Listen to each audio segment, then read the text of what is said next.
RCF. Bonjour à toutes et à tous. Bonjour Estelle. Bonjour Christian. Estelle Mao, merci d'avoir accepté notre invitation. Je rappelle que vous êtes allié ATD Carmonde Champagne-Ardenne et vous coordonnez le collectif du 17 octobre. Donc le 17 octobre, c'est bientôt. On va parler d'édition 2025 et peut-être que vous avez peut-être envie de nous faire un petit retour un peu sur l'an passé. Oui, l'année passée, nous étions déjà sur le thème que nous allons traiter cette année, qui est agir ensemble contre la maltraitance sociale et institutionnelle. Ce thème, il a mobilisé environ 80 personnes l'année passée et il a été très important de pouvoir écouter tout ce que pouvaient subir les personnes qui sont dans des situations de précarité dans notre territoire et ça a été aussi très important de pouvoir entendre des exemples d'actions qui permettent de lever cette maltraitance et notamment de pouvoir évoquer ça devant nos élus qui se sont rendus compte de l'importance de remettre de l'humain dans les relations entre les personnes et les institutions, que cet humain il permet de respecter les droits et la dignité des personnes aujourd'hui et c'est très important. Est-ce qu'on peut un peu effectivement expliciter ce qu'on entend par maltraitance sociale et institutionnelle, un peu des exemples? Oui, on peut vraiment préciser parce que c'est très important. En fait, la maltraitance sociale, c'est toutes les humiliations que les personnes peuvent subir à cause d'idées fausses véhiculées sur les pauvres, sur les migrants, Et ça, effectivement, les gens se sentent pointés du doigt. Et la maltraitance institutionnelle, tout le monde peut la subir. C'est des traitements inadaptés ou violents liés au fonctionnement des institutions. Le problème, c'est que quand la maltraitance institutionnelle touche les personnes les plus pauvres, c'est vraiment encore plus embêtant. Mais c'est un fonctionnement qui peut toucher tout un chacun. Bien, alors donc on va encore rester sur l'an dernier. Vous aviez eu un certain nombre de témoignages de différents groupes qui font partie donc du collectif. Oui, en fait, tout le monde a pu effectivement donner la parole aux personnes qui le souhaitaient, bien sûr, et on a pu avoir le témoignage de ces aides sur le parcours d'une jeune fille pour obtenir ses papiers à l'âge de la majorité. On a pu avoir le témoignage de personnes issues de l'atelier de vie quotidienne de l'épicerie sociale sur les difficultés qu'ils peuvent rencontrer pour se soigner. C'est un exemple, ce sont des exemples où effectivement il aurait été important qu'il y ait de l'humain contre cette maltraitance sociale et institutionnelle. Bien, alors on parle de cette année alors. Comment voyez-vous donc c'est demain que ça commence. Oui, effectivement, on se retrouve le jeudi 16 octobre au prétoire pour pouvoir encore avoir des témoignages qui vont aussi aller sur le terrain du handicap avec la participation de l'IME et de l'ESAT dans notre collectif cette année. Nous avons à cœur toujours, en donnant la parole aux personnes qui sont vraiment concernées, de ne pas être que dans les discours qui vont être non constructifs, c'est-à-dire du coup on ne veut pas que dénoncer les problèmes. On va aussi montrer ce qui aurait pu faire qu'il n'y ait pas de maltraitance sociale et institutionnelle.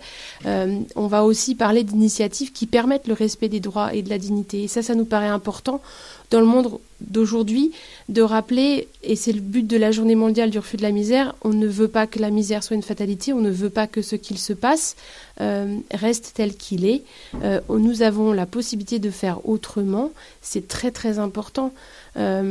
Effectivement, le contexte dans lequel on est aujourd'hui, jamais la pauvreté n'a été à un tel niveau depuis 30 ans.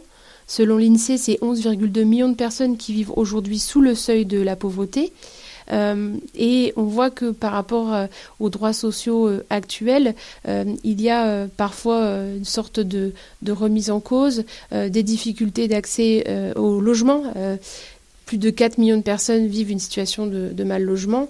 Donc toutes ces situations-là, aujourd'hui, demandent qu'on avance vers plus de respect des droits. Et en fait, localement, partout en France, et y compris sur notre territoire, il y a des alliances locales qui existent pour faire évoluer les pratiques. On essaye de trouver des solutions dans les services publics, dans les institutions, pour que les personnes puissent dialoguer, puissent effectivement faire avancer toutes les pratiques. Donc c'est ce dont on va parler le 16 octobre dans la rencontre du prétoire. C'est ce genre de choses qu'on n'entend pas forcément tous les jours dans les médias ou au niveau des journaux. La soirée du 16 octobre, elle sera aussi accompagnée par une exposition qui sera exposée à la médiathèque de l'ancien collège à Cézanne, qui permettra d'avoir des exemples aussi sur d'autres thèmes que les thématiques qu'on va aborder, nous, sur Cézanne. C'est aussi lié aux réalités de nos territoires. Alors, on peut préciser que le collectif du 17 octobre, qui est la journée internationale donc du refus de la misère, cette année à Cézanne, on la décline le jeudi 16 et pas le vendredi 17. Oui, il y a une actualité associative très riche à Cézanne et donc voilà, nous faisons une journée anticipée le 16 octobre au prétoire. Parce que le 17, le prétoire n'est pas libre. C'est ça. Bah, c'est normal, hein, ça peut arriver. Alors, en même temps, est-ce qu'on peut quand même rappeler que ce collectif du 17 octobre regroupe quand même un certain nombre de partenaires qui sont très, très nombreux? Oui, la richesse de notre collectif, c'est d'avoir des associations du territoire qui œuvrent dans différents types de domaines.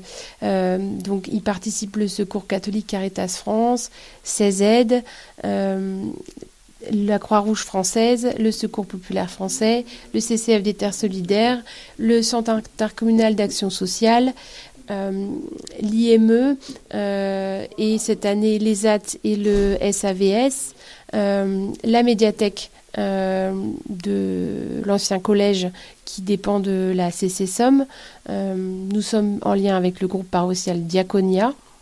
Et dans le cadre d'un groupe de travail qui s'est fondé il y a 2 ans, nous travaillons aussi sur le thème de l'emploi décent.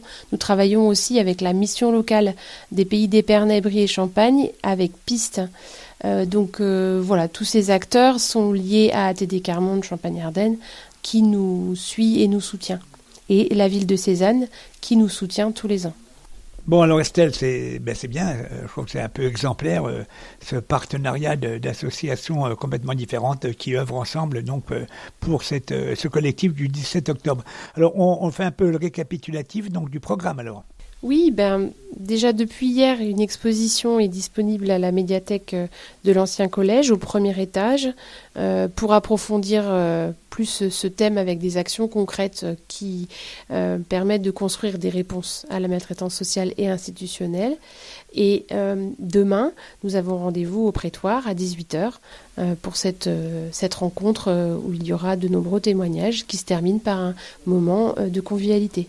Bien, et comme d'habitude, vous invitez beaucoup d'élus et tous les maires de Cézanne, présidents de communautés de communes, etc., etc. Oui, bien sûr. Tout le monde est bienvenu. Bien. Bon, alors donc rendez-vous donc demain 16 octobre à 18h, salle du prétoire à Cézanne. Merci Estelle, et puis je vous souhaite beaucoup de monde.